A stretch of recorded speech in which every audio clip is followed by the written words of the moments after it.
15th of March, about 6 o'clock, 6:15 in the afternoon, 6:30. It's not afternoon, it's evening actually, so I'm still way up. I'm here on the top of the Montello. Just saw an interesting video by George Gammon, the project of the World Economic Forum, saying basically pretty complex issue. Basically what they want to do is impoverish most of the world's population and maintain their lifestyle. That's the Club of Rome, the World Economic Forum, the World Bank, the IMF, all these institutions that control everything. They control the money, fix the world, but people, they may be articulate, have a degree, honours in medicine. A lot of people are financially illiterate. Financial illiteracy is, like myself, I'm educating myself about derivatives, futures, puts, spread betting. If you get an understanding of that, you know what's going on. Anyway, this video I watched was all about, let's go for a walk down here. Whenever you find a place by yourself, there's always someone that comes near you. I don't know what it is. Must be an Italian thing. Instead of getting away from people, they come near you. It's very annoying. Human beings, I think, aren't meant to live in big crowds. Maximum of 12 people. Most of human history lived in small little groups. No evidence, but I believe a lot of us are hunter-gatherers. We're all frequently on our own hunting for food. Anyway, going back to this plan to depopulate the world. Bill Gates saying we should, people are more healthy, more wealthy, less children. They're poorer, they'll have less children because there's no infrastructure to support them. So they need children. That's why a lot of people in developing countries have lots of children. It's an asset.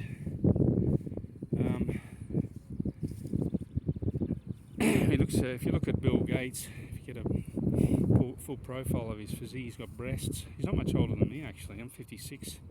He's not very healthy. He's round shoulders. He's got poor posture. He's probably got a myriad of pathologies. Probably bone deficiencies. His muscles are atrophying. He's got muscle atrophy in the chest. You've got to work. You've got to maintain the physical stature. Most of human history are always walking. We're physical, practical beings. It's just especially in the last 15 years, we're seated. Now we're intensifying that way, that lifestyle, working from home. So you work from home, but you're seated in front of a computer. It's bad for your back, your metabolism. You're in a car all day, seated. I remember when my dad and my mum were young, no one had a car. Hardly anyone owned a car. Everyone walked, rode a bike, or you got public transport. People lived in their own village. They went for long journeys, they went for hikes or long bike rides, or they'd catch a train. Now we just jump into a car and go down the road. Notice this is no prejudice, but observations, middle class housewives are the worst offenders. They drive everywhere. They drive to the pool, and after the pool they drive and have a cup of coffee. It's just down the road 100 metres, and they drive from them. Then they have an appointment with the hairdresser. They drive from the hair. They have to go to the medical centre, and after the medical centre they have to pick up the kids at 2 to go to swim classes. Picking up, so they're doing about 6 or 7 journeys a day, driving everywhere, polluting, and not very healthy. And as far as parenting goes, a lot of people do good work, but at the same time there's a lot of parents doing a rotten job that shouldn't even have children. So they don't know how to bring them up. It's like a trendy thing. I've got a little kid, and it's cute until it's about 15, and you want to kill it because it starts challenging you, starts its hormones. If a young teenager becomes impetuous, it does things just out of spurts of energy that they have. They're hard to control. You can't discipline them like you used to. Like when I was a kid, whacked, poked in the ribs.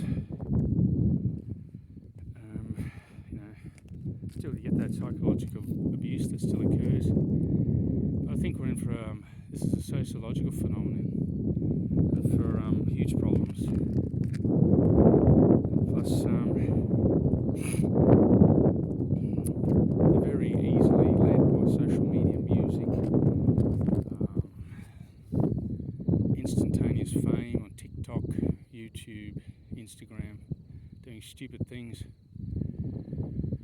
And you've got new industries developing like non-fungible tokens, things like they print a digital image on a computer, which can't be a piece of art, I guess. It has value to it. People are selling it. Now I follow it on the Twitter feeds. It was one that was sold for $6 million, a digital piece of art. How we ascribe value to things fascinates me. A painting done in the 16th century by Caravaggio itself, 250 million. And what is it? It's intrinsic, it's tangible. A rectangle with a chemical of a myriad of chemical colours attached to a fabric. 250 million. But I know if I had that money, it'd just give me so much freedom. I could do so many different things. There's a cyclist powering away up the hill. Good to see. Beautiful up here. Let's take a photo. This is a brief video. Just another subject. Our neighbours are at war with the Russian, their Slavic cousins. Well, I think they're losing because the Russians didn't go to take Kiev. It was a distraction to divert forces. They wanted the Donbass, and so they're going to hold on to that. They've got the Western Europe by the short and curlies, that's for sure. Energy. A country can't function without energy. Gas, petroleum, raw materials, food, wheat, basic staple items produced on the Russian steppe and the Ukrainian plains. If you look at marine traffic, it's an app, have a look. There's still a lot of traffic passing through the Bosphorus Strait, Turkey to Russia, going in and out. So it hasn't hurt them at all. So do your research, your due diligence, and don't just have a look at what the mainstream channels are saying. And you do your own research, and you cancel out all the bullshit. 80% is crap. So we're all the same. We all have a brain. Let's use it and try and maintain the independence. Because I always say, we're all the same. We come and we go. A lot of people hold on to power, get to power through corruption, favours, being lucky, using people who have more knowledge than them, more experience than them to their advantage. Like I worked for a construction boss, didn't have a clue about formwork, but he had 3 or 4 guys working for him that knew what they were doing. He manipulated them. Yeah, those types of people, a lot of them.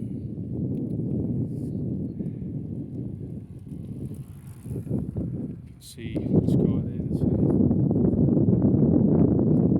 taken off from Venice Airport, who knows where he's going. UK. The World Economic Forum, they've really set on this agenda of stopping the movement of people, stopping people from consuming resources. They don't have to, they live in, like Christine Lagarde, Klaus Schwab, probably got 4 or 5 homes, bank balance, bigger than this local council here, or the region, telling us how to live. good to see Europe break up. Europe was great when it was a principalities. You had Bavaria, like Germany, for example, Prussia. Germany wasn't united. Prussia, Bavaria, the Bavarians.